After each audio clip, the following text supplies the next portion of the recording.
Hey, welcome back to 11's Dirt Life. Today I'm going to run a quick video for you guys.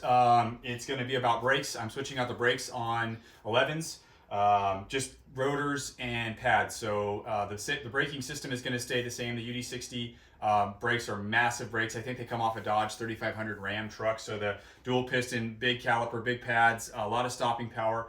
Fortunately, with the JL, since you don't have a brake booster or anything available like that, new brake master cylinder, I'm not utilizing all of the brake. I have kind of a soft pedal, and it's kind of an issue the JLs are dealing with right now until something else comes out to help the system flow and work better. But the reason I'm switching over the rotors and pads so soon is because I've had a ton of squeak problems with the rotors and pads that came on the UD60 crate axles. They started off fine, and then shortly thereafter, anytime I'd get dust or dirt wheeling, they were squeaking like crazy. So every time I'm on the trail, I'm squeaking all over the place.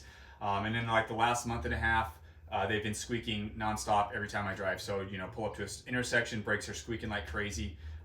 So I don't want to have to deal with that with a built Jeep like this, rolling up and squeaking all over the place. Just really not my thing. So I had run R1 Concepts on my JK. I had run the rotors and the pads on the JK. Absolutely loved them. We have a setup we're putting on my wife's as well. We've been sitting on. So it was kind of a no-brainer to order a setup from these guys again. So again, I went drilled slotted. I'm gonna get the camera and show you guys what I'm working on. I'm doing the rears today. I did the fronts yesterday. We'll show you what the looks like all set up. I'll show you what it looks like kind of pulled apart, and I'll kind of walk you through how to do a brake job, just kind of real quick overview on that. So, and it would apply to anybody with stock axle a little bit easier. Drilled slotted rotors, and then we did the heavy duty brake pads.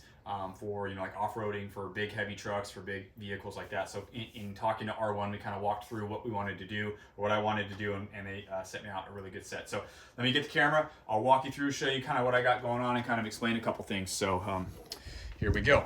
All right, here is the, this is the finished passenger rear R1 drilled slotted.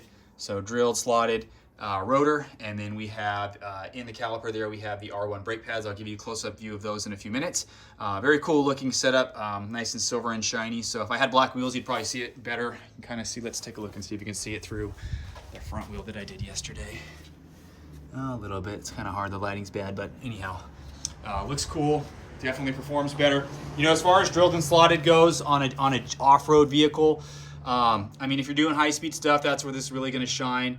I think, you know, like when I'm on the trail for a long time all day in and out of the brakes, it'll definitely help having the drilled slotted cooling, you know, the rotor and things like that.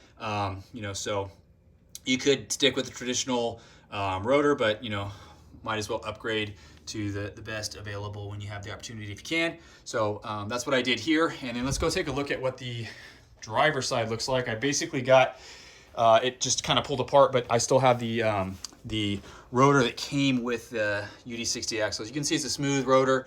Nothing wrong with the rotors and pads. I had one pad and rotor that had like a scratch or groove in it, and that might be the culprit of my squeak. But I mean, when I show you guys the pads, it's like these things still look almost brand new. So I'll keep everything for a spare or a backup, or, you know, potentially sell it down the line. But basically that's what you're gonna look like stock for the UD60 axle. You'd look similar on a stock Jeep Wrangler axle, Gladiator axle, you name it. It would look very similar to that, with the exception of, you know, the 8 lugs and the bigger rotor. I mean, the rotor on this thing is massive. Here is the caliper, which is pulled apart. I have the bracket that holds the pads disassembled and on the workbench over there. I'm going to bring you over there in a second. Here's where the pistons are. So when you hear me talking about compressing the pistons with the tool, that's what we did. You can see in there the dual piston setup. So I used like a spreader tool basically. When I had the bracket with the pad in, I kept one pad in on one side just because my spreader doesn't go that wide, and then you ratchet the spreader and it opens up and it pushes the piston in farther, so that when I go to put the brake pad, the caliper back over the rotor, the pads are spread wide enough to where you can get it to sit on, and then I'll get in and fire up the Jeep, pump the brakes a few times, get everything to compress back down, get the pistons where they need to be, and we'll be good to go. So let me go ahead and walk you over to just real quick. So most, like, if you're stock axle, you're gonna have a single piston. What I've done with that, what I did in the past with my JK, rather than using the ratcheting tool, which isn't that bad, you can get them for like anywhere from 20 to 50 bucks, is I used one of these big C-clamps. So I would just use the same thing. I'd put something over it, over the piston, so I didn't damage the piston, and I would just use the C-clamp to compress the piston on the single piston setup. So just a real quick tip for anyone that's doing that setup.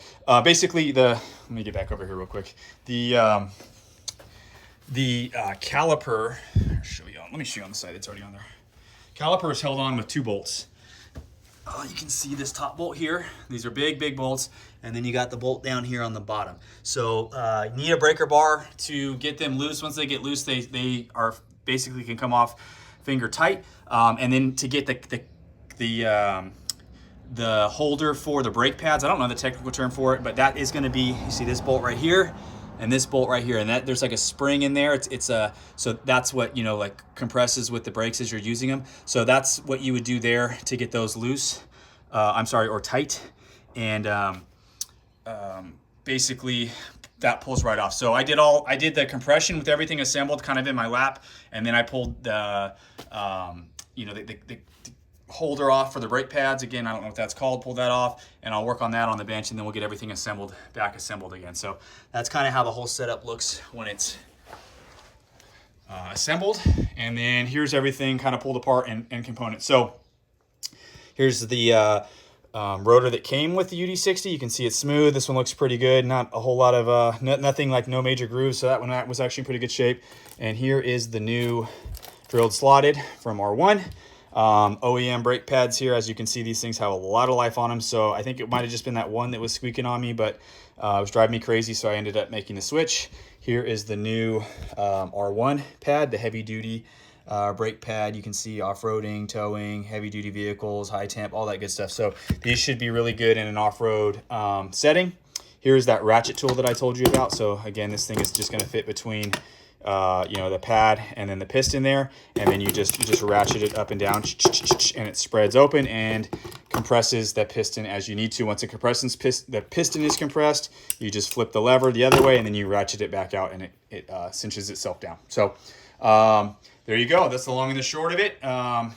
Pretty easy to do a brake job on your own. Very helpful, I think, in the sense of you understanding how the vehicle works and what's going on. You just always want to be really careful when you take the caliper off, that you don't let it drop and pull on your lines really hard or dislodge your lines.